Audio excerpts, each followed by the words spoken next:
this is 7 November Golf. Target's heading right at us.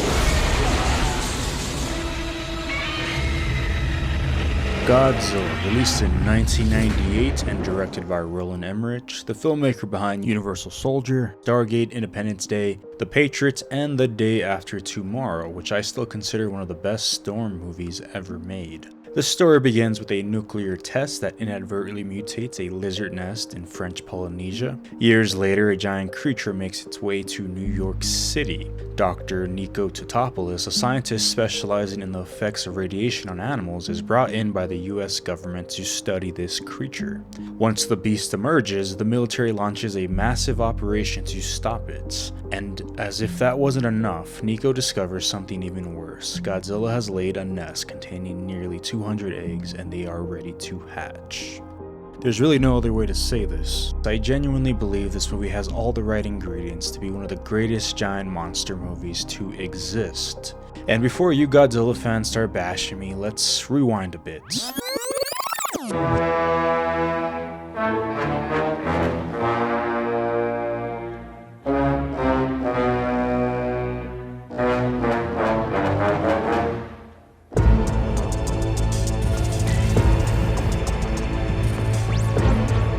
For as long as I can remember, Godzilla has been a huge part of my childhood. While some kids were watching Disney movies, I was renting Godzilla 2000 over and over again from Hollywood Video. As I've gotten older, I've collected pretty much every movie, figure, and piece of Godzilla media you can think of. I honestly can't think of another character that has become this universally recognizable. I could travel across the world and say his name, and almost everyone would know exactly who I'm talking about.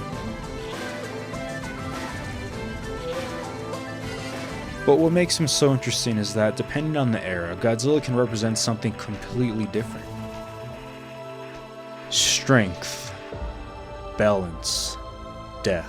And at his core, he's always been a reminder of humanity's destructive nature. It's almost ironic that a character created as a warning about our actions has gone on to become one of the longest lasting icons in cinema. Now that we have that out of the way, let's talk about Godzilla 1998. I think this is actually a great giant monster movie, just not a great Godzilla movie. And I'll always respect the filmmakers for swinging for the stars and trying to make something different. Here's probably my favorite way of looking at this movie.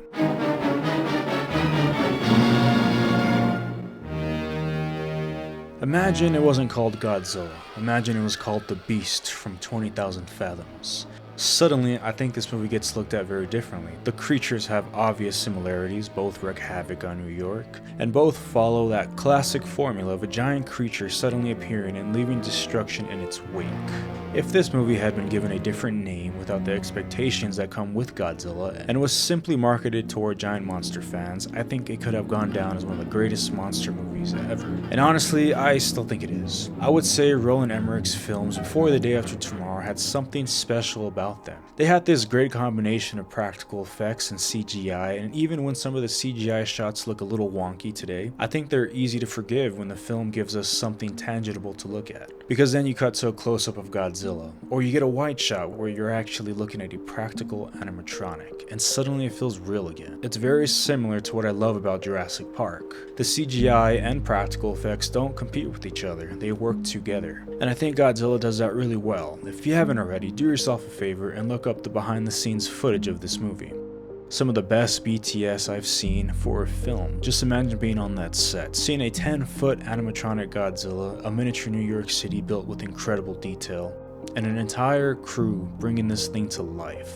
The Godzilla design for 1998 was created by creature designer Patrick Totopoulos and his team at Totopoulos Studios. And while the movie relied heavily on CGI, they still created a physical 24th scale foam latex suit, complete with animatronic cable and motor controls for select practical shots. The suit performer Kurt Carley was actually inside of it. And here's a pretty cool piece of trivia. Roland Emmerich and the writer Dean Devlin are known for using something called the Tuckerization, which is basically naming fictional characters after real-life friends or people they've worked with. That's exactly what they did with this character, Nico Totopoulos, named after Patrick Totopoulos, to honor his massive contribution to redesigning the monster. And speaking of Nico, he's played by Matthew Broderick, who's surrounded by characters like Audrey, played by Maria Pitillo, Philippe, played by the great John Reno, Victor, played by Hank Azaria, and Colonel Hicks, played by Kevin Dunn. When people bring up this movie, I always hear the same thing: that acting is terrible. And honestly, that's nothing new to a Godzilla fan like myself. There's always been a bit of stigma around the human drama in Godzilla movies. It isn't always the strongest part, but with this movie, I actually think the cast is fun. There are some great quotable moments. And I don't think there's a point where I felt like a scene was dragging. You can tell everyone is there to do their job and have some fun while doing it. You don't always get that with monster movies. But let's be honest, as monster fans, we aren't exactly here for the human drama. Sure, it would be nice if it was great as well, but we're here for the Big G himself. Now let's talk about the Godzilla design. The body's different. The dorsal fins are different. This Godzilla doesn't have atomic breath. Okay, I'll stop. The easiest way to describe this design is that it's essentially a mutated iguana. And well, that's because it is. But what's interesting is that it wasn't even the original direction for the movie. Before Roland Emmerich's version, we were actually going to get a much more traditional Godzilla design. And who was behind it? Stan Winston himself. Yes, that's Stan Winston, the man behind some of the most iconic creature effects in film history. Winston and his team had developed an entirely different take on Godzilla that stayed much closer to the traditional look fans knew.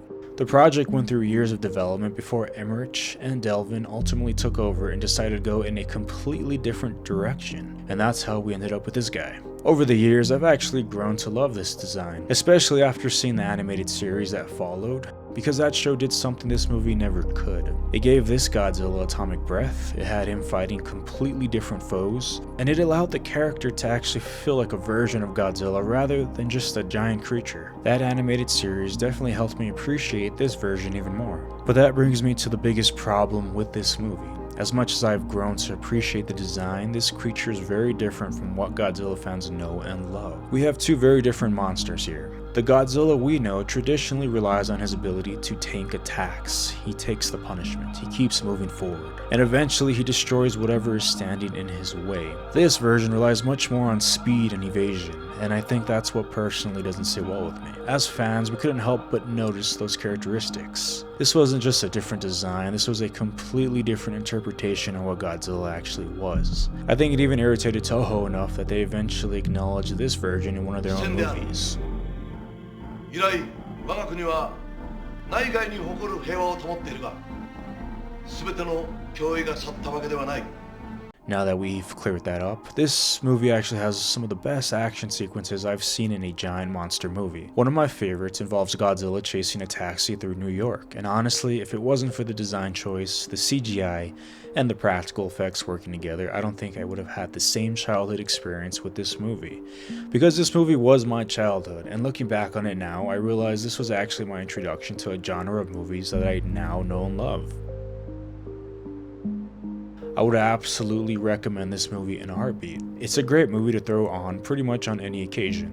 It's incredibly quotable, it's fun to watch with friends, and it's just an all-around good time. Is it the Godzilla movie that longtime fans wanted? No, but as a giant monster film, I think there's a lot to appreciate here. I've actually had plans to review every Godzilla movie, or at least my favorites, so let me know if there's something you'd be interested in seeing. Thank you for watching, and don't forget to like and subscribe.